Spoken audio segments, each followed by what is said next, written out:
The earth groaned. It was a landscape pulverized. Rain hammered down relentlessly.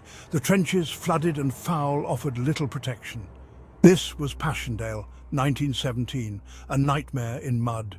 The air was thick with the stench of cordite and decay. Shells screamed overhead. Their explosions painted the sky with fleeting, terrible beauty. Every man there knew this was a fight for survival. Hans Müller, a young German soldier, huddled in his trench. The cold, damp earth pressed against his back, a stark reminder of the harsh reality he faced every day. The sounds of distant artillery fire echoed in his ears, a constant, ominous presence that never seemed to fade. He was a Sturmmann, a stormtrooper, trained for offensive combat. The rigorous training had molded him into a formidable warrior, capable of executing complex maneuvers under extreme pressure. Yet, despite his training, nothing could have truly prepared him for the horrors of the battlefield. His once bright blue eyes were now dulled with exhaustion and fear. The sparkle that once reflected his youthful dreams and ambitions had been replaced by a haunted, vacant stare. Each day in the trenches chipped away at his spirit, leaving behind a shell of the boy who had eagerly enlisted. He had seen too much death, too much suffering. The faces of fallen comrades haunted his dreams, their last moments replaying in an endless loop. The stench of decay and the cries of the wounded were constant companions, reminders of the fragility of life and the brutality of war. He was only 20, but the war had aged him beyond his years. The lines etched into his face told a story of hardship and loss, of nights spent in sleepless vigilance and days filled with relentless combat. His youth had been stolen by the relentless march of war, leaving him with the weary demeanor of a man twice his age. He longed for his family's farm, for the simple life he once knew. The memories of sunlit fields and the smell of freshly turned earth were a stark contrast to the mud and blood of the trenches. He yearned for the days when his biggest worry was the harvest, not the next attack. But those memories felt like dreams now, distant and unreal. The war had created a chasm between his past and present, making it difficult to believe that such a peaceful life had ever existed. The farm, his family, and the carefree days of his youth seemed like a different world, one that he could only visit in his mind. Dawn brought no respite, only a terrifying crescendo of noise. The British artillery unleashed its fury. Shells rained down upon the German lines with terrifying precision. The earth shook, men screamed. Every burst of fire felt like the end of the world. Hans and his comrades huddled together, praying for survival. Each explosion was a lottery, and they were trapped in the draw. A whistle pierced the chaos. The order to attack. Hans and his fellow stormtroopers scrambled over the trench lip. They pushed forward into a maelstrom of mud, bullets and fire. Each step was a battle against the sucking mud. The air crackled with enemy fire. Men fell around Hans, cut down like wheat. He kept moving, driven by fear and a desperate hope for survival. Section 5. A Grim Discovery. Through the smoke and rain, Hans saw a familiar figure lying crumpled in the mud. It was Friedrich, his childhood friend, his eyes staring blankly at the unforgiving sky. The sight stopped Hans in his tracks. The horror of war, the senseless loss crashed over him. He wanted to weep, to rage, but there was no time. The attack pressed on, leaving Friedrich behind in the mud. Section 6. Body and spirit broken. Days bled into nights. The offensive continued with brutal relentlessness. Hans was running on fumes, his body exhausted, his spirit ground down. The constant shelling had eroded his courage, leaving him numb. He had seen more death than any man should. He had killed too. The memories haunted him, twisting his dreams into nightmares. He was losing himself in the mud and the madness of Passchendaele. In rare moments of quiet, Hans clung to thoughts of home. He pictured his parents' faces, the warmth of the fire, the scent of his mother's baking. These memories were his lifeline, the only thing keeping him sane. He dreamed of returning, of leaving the horrors of war behind. He knew he would never be the same, but he yearned for a life beyond the trenches. he held on to that hope with everything he had left. The 11th day of November, 1918, an eerie silence fell over the battlefield. The guns finally had fallen silent. The armistice, the war was over. Hans emerged from his trench, blinking in the unfamiliar quiet. He looked around at the devastated landscape, the remnants of men and machines scattered across the mud.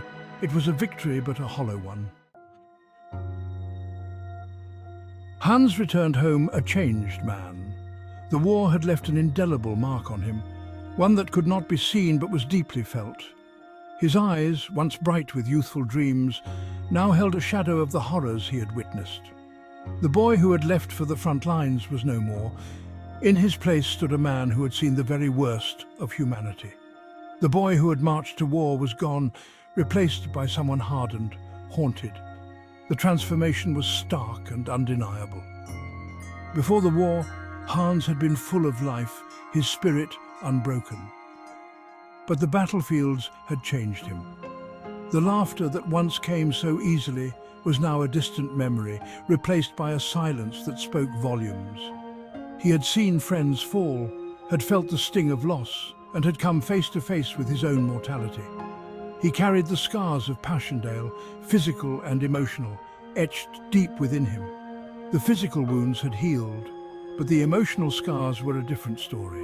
They were a constant reminder of the battles fought and the lives lost.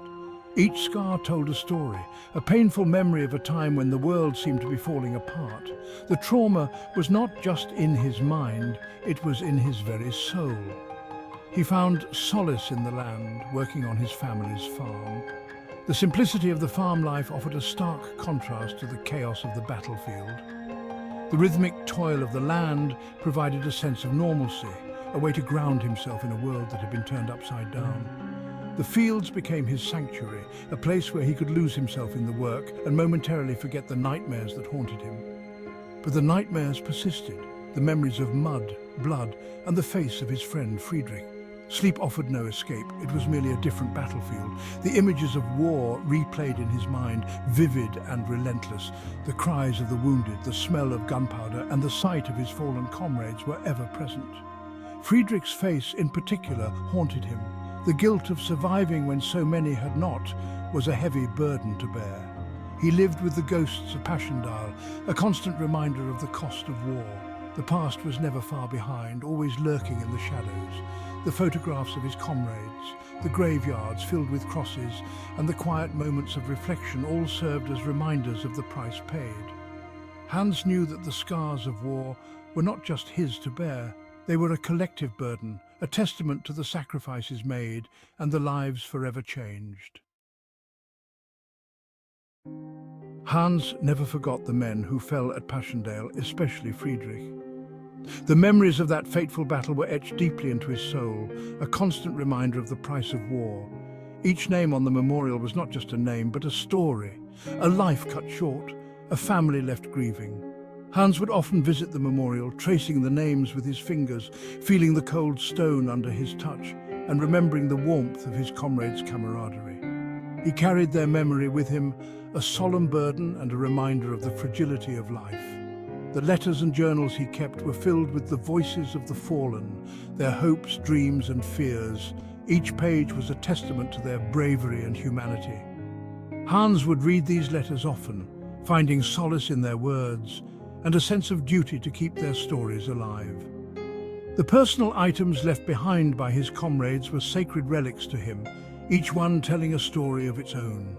He shared his story, bearing witness to the horrors he had seen. Hans believed that by sharing his experiences, he could honor the memory of those who had fallen and educate future generations about the true cost of war. He spoke to anyone who would listen, from small groups of school children to large gatherings at memorial events. His words were powerful, filled with the raw emotion of someone who had lived through the unimaginable. He recounted the mud, the blood, and the endless barrage of artillery, painting a vivid picture of the battlefield. His story served as a warning, a plea for peace. Hans hoped that by sharing the brutal realities of war, he could help prevent future conflicts. He became an advocate for peace, participating in rallies and protests, always carrying a message of hope and reconciliation. The dove, a symbol of peace, became a recurring motif in his speeches and writings. His weathered face, marked by years of sorrow and resilience, became a symbol of the enduring human spirit. He lived a long life, marked by both sorrow and quiet strength. Despite the heavy burden of his memories, Hans found moments of peace and joy. He cherished the simple pleasures of life, like sitting quietly in a park, watching the world go by. The old photographs he kept were a window to the past, a way to remember the faces of those he had lost. Placing flowers on their graves was his way of honoring their memory, a small act of love and remembrance.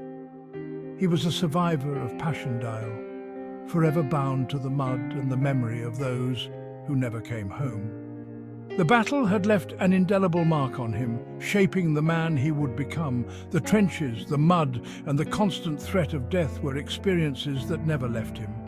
But through it all, Hans remained resilient, a testament to the strength of the human spirit.